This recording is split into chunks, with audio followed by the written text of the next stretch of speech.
Hello everyone, greetings from Dean's Park Court.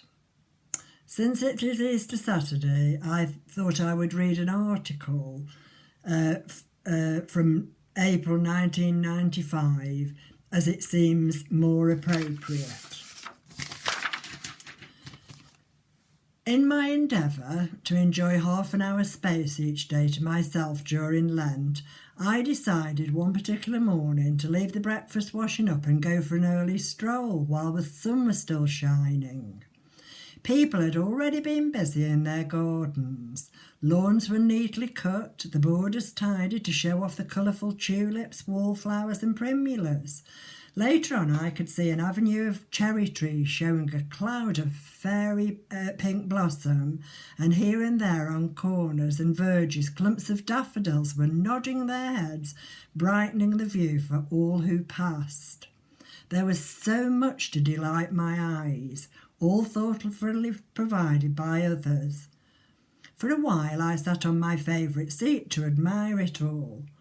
I was put in mind of something that Sir Francis of Assisi said. He who works with his hands is a labourer. He who works with his hands and his head is a craftsman. He who works with his hands, his head and his heart is an artist. As I sat there, my thoughts meandered back to childhood holidays, always in Blackpool.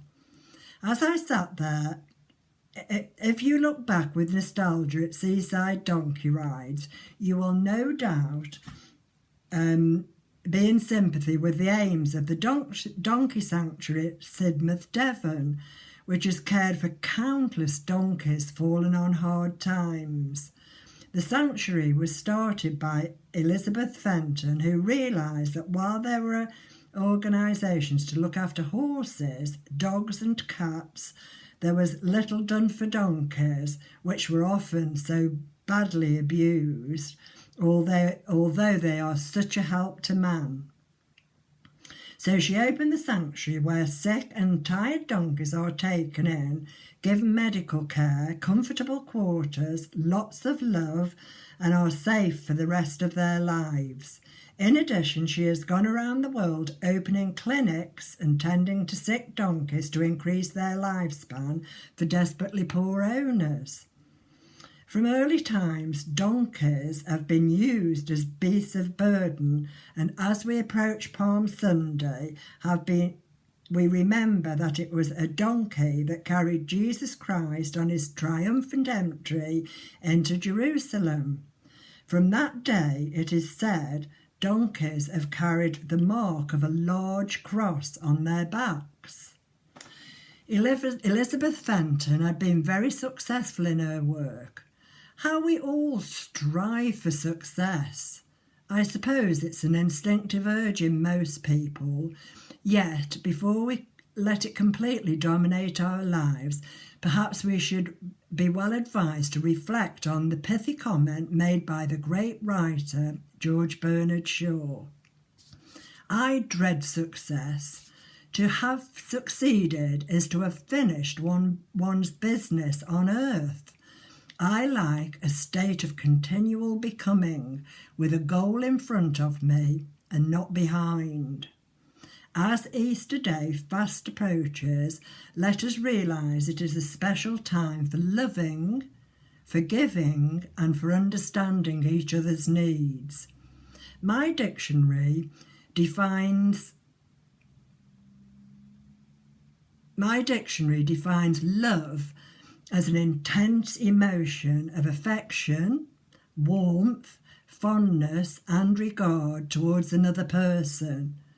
In fact, love is just not a passive feeling, but something very active on working on behalf of someone's good. In his letter about love, St. Paul tells us that love is patient, love is kind, it does not envy, it does not boast, it is not proud, it is not rude, it is not self-seeking, it is not easily angered, It keeps no record of wrongs. Quite a lot to live up to.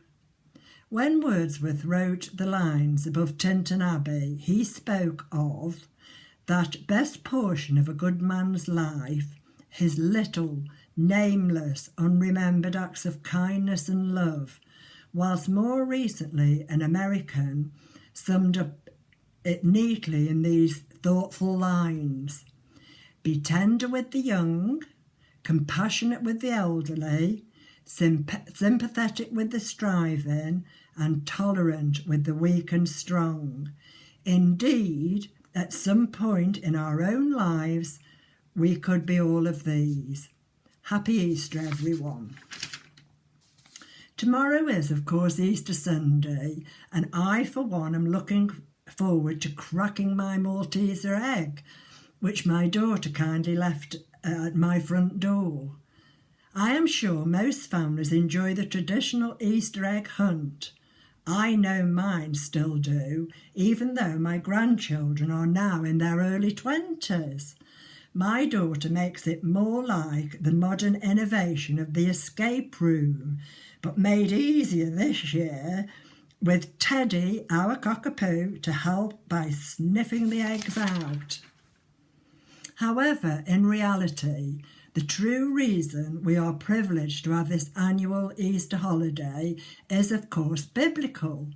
From Good Friday, when Jesus was crucified on the cross at Calvary, to his resurrection on Easter Day, through to Easter Monday, when he rose again from the dead, which to believers and non-believers is a sure sign of hope. Hope at this moment in time has been found in part in all the beautiful rainbows painted by the wonderful children. So I would like, if I may, to share this poignant, recently written poem, which has been sent to me by a friend. Thank you, Christine. It is entitled The Rainbow Children. The history books will talk of now, the time the world stood still, when every family stayed at home, waved out from windowsills at those they loved but could not hold because they loved them so. Yet, whilst they did, they noticed all the flowers grow. The sun came out, they can recall, and window rainbows filled. They kicked a football in their yards until the night drew in. They walked each day, but not too close. That time the world stood still. When people walked straight down the roads that once the cars did fill, they saw that people became ill. They knew the world was scared. But whilst the world stood still, they saw how people cared. They clapped on Thursdays from their doors. They cheered for the brave, for people who would risk their lives so others could be saved. The schools closed down. They missed their friends. They missed their teachers so. Their mums and dads helped with the work. They helped that their minds might grow. As schools were put on hold, their children wouldn't have the tools.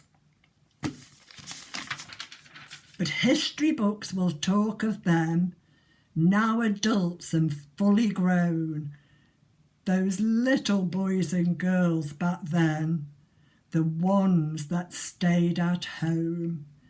They'll tell you that they fixed the world, all they could fulfill. The rainbow children, building dreams. They dreamed while time stood still. This poem was written by Gemma Peacock. This Easter, let us all reflect on the rainbow, which symbolises a sure sign of hope, the beauty after the storm. I pray that you will all have a peaceful, happy Easter. Thank you so much for listening again. Bless you all. Bye for now. Bye.